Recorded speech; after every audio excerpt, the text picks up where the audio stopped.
uzundan buyon sizlarniki inshirah korpusiniki da'vatlarini tordan anglab turyapman. Allohning rahmati bilan bugun sizlar bilan yuzturan ko'rishni nasib bo'ldi. O'zimni bir yuzturan ko'rishib da'vatlarni anglashni aytgan bo'lsam, ba'zi bir sabablar bilan yuzturan bo'lishib bo'lmay qolgandim. Shu munosabat bilan men bir qancha bir savollarimni sizlardan bir so'rab olgan bo'lsam, albatta. Shu inshirah korpusida da'vat xizmati bilan shug'ullanib kelyapsizlar. Shu jarayonda sizni eng xushal qiladigan ishlar ve sizni davomli shu xizmatga undab turadigan sabablar qaysi? Shu nuqtadan bir ozroq so'zlab bergan bo'lsangiz. Albatta bo'ladi. Bugungacha haqiqatan inshirah qurilib pek ko'p hayajonli minutlarga, daqiqalarga uchragan bo'ldik. Allohning rahmati bo'lsa kerak, biz Allohning yo'liga bismillah deb qadam olgandan keyin albatta nurg'un qiyinchiliklarga, mushaqqatlarga uchraymizkan. Rasulullohning yo'li emasmi? Rasululloh tatgan riyozatlarga biz uchraymizkan. Bizdan ham charchaydigan, haridigan, ba'zan hatto biz kechkumizga ketadigan daqiqalar bo'ladi ekan, bo'g'ilib ketimizga hatto. Ashta holatlarda Alloh subhanahu va taolo yoki go'zal ishlar orqali yoki go'zal natijalar orqali bizlarga shunchalik cho'ng katta tasallilarni berdi ekan. Eng yaqin vaqtdagina elib bersam, qizlarni oyda suhbatlardan sirt yig'ilishlarni o'rlashtirib turyapmiz. O'tganda ana shuna sing'illarimni yana yig'dik, paranglashdik, muğlashdik, sirdashdik, taomlarni yeyishdik. Shu yerda yana namoz haqida biroz paranglashdim-da qizlar bilan. Shu yerda bir singlim bir xil ko'zi yoshli holatda jimib ketdi. Bu singlim aslida xillam turklarning orasida fenomen deb atalgandek darajada eshib ketib bo'lgan, yog'liqni elib etishni niyat bo'lgan, ashta holatda inshirah kelib biz bilan tanishgandi. Tamamen hayoti, planlari, orzulari boshqacha bo'lib ketib bo'lganda allaqachon. Shu singlim jimib ketdi-da, ko'zlarida yosh holatda birdan turib bo'lgan ekan, hada deydi.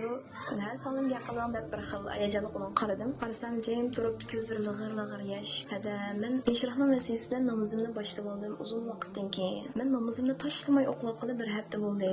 Siz menga bu tuyg'uning qanchalik cho'nqur hislarni elib kelganini bilmaysiz deb yig'lab ketdi-da. Shu yerda hammamiz cho'kib ketdik. İçimden bir narsalar portlaydi, portlayolmaydi. Qarasam boshqa sonlarim bo'lmay, hammasi bir xil ko'z yoshiga bo'g'lab ketibmiz hayron. Shu yerda hammamiz ta'sirlanib shundoq bir ko'z yoshi qilishgan bo'ldi. U sonimdan menga bek ta'sir qilgan narsa nima desa, taxi inshirah kelishdan bir oy burun allaqachon kiyim-kechaklardan, hijobidan, aqidasidan, qimmat qarashlaridan voz kechish oldiga kelib bo'lgan. Ana shu xatarlikning levida turayotgan daqiqasida inshirah bilan tanishib, hadilari bilan tanishib, qaytadan Robbiga qaytgani, qaytadan Robbi bilan mulishish yo'lini tanlagani, qaytadan u sajdagohdagi huzurni topgan vaqtidagi xo'shalliqini biz bilan o'rtoqlashi meni o qadar xursand qildiki, Robbim, sen mushu xizmatga loyiq ko'rgan bo'lsang bizni, nima jafo, nima mushaqqat bo'lsa, albatta biz rozi emasman deb shu yana qaytadan xizmatga shuncha butun vujudim bilan bog'lanib ketdim. Bizning suhbatga ham hijobli, ham hijobsiz shaklda har xil kilalaydi sonlarimiz. Bundan keyin yana ikki sonimiz botdi, yalliq atmaydigan hijobni planlagan. Bu sonlarimiz izchil suhbatga qatilish, ayrim men bilan muldushish, sirdashish, paranglish orqali nurg'un savollar bor hozir sonlarimizdan uchrayotgan jamiyatda. Shu savollarni so'rgan bo'ldik, javob topgan bo'ldik. Shu jarayonda Robbimizni topgan bo'ldik. Eng muhimi bu Robbimiz bek unutib ketayotgan bir jamiyatda turyapmiz. Hayotimizning har bo'limida, har bosqichda Robbimiz boturliq, Robbimizdan g'ofil qolib qolamiz, unutib qolamiz. Shu yerda Robbimizni qaytadan eslash va eslatish orqali shunchalik go'zal daqiqalarni o'tkazgandan keyin o'tasam, shu sonlarim tuyuqsiz ishni chekib kirdi. Qarasam, hijobliq boshdan oxiri o'zimni tutolmay ketdim-da, u yerda shunchalik ichimdan shuncha xursand bo'lib ketdim. Ko'zlarimdan eqiyotdi, ammo kulishimni yoki yig'lashimni bilmayman. Robbim dedim, shuncha xursand bo'lgan holatda sening omonatingni, sening so'zingni, sening kalomingni, sening bizni dunyoga yaratishdagi maqsadingdan bir parchani bo'lsin to'g'ri shelib keldi yetkazishga bizni bir askar qilding. Mushu sanalarimga bizni bir xizmatchi qilding ya. Sen mingga shukr deyapman. Shunchalik yana qaytadan bu xizmatga bog'lanib ketgan bo'ldim. Mana mushunga o'xshash bu yaqinqi vaqtga o'zgarishlarda, mushunga o'xshash o'zgarishlar bilan Alloh subhanahu va taolo bizlarni har vaqt rizqlantirib turyapti. Mushularning turkisidan, mushu sanalarimning chiroyidagi u iymon nuri, mushu sanalarimningki ig'izini to'kilayotgan Robbiga bo'lgan talpinish, ishtiyoq meni bu xizmatga ajoyib bog'laydi. Ammo qizlarning bir gapi bor, ba'zi yo'llarga yoki ba'zi ishlarni sinab boqqan sanlarimiz ishlaydi. Ba'da biz inshirahni balduroq tunagan bo'lsak, bo'lmaydi qo'yaga.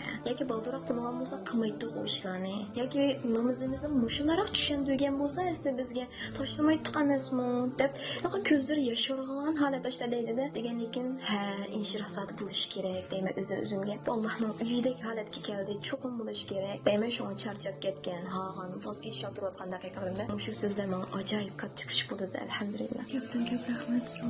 Haqiqatan hozirgi dunyoda nurg'un kishilar bir-biri bilan dunyoviy maqsadlar uchun birga keldi. Mana shunday bir sharoitning o'zida imom Shayli haqiqat tarafga chaqiraydi, Alloh tarafga qilishayli deb turib bir-birini tavsiya qilgan bunda sorunni Allah o'zining xohlagan bandasi uchun tanlaydi.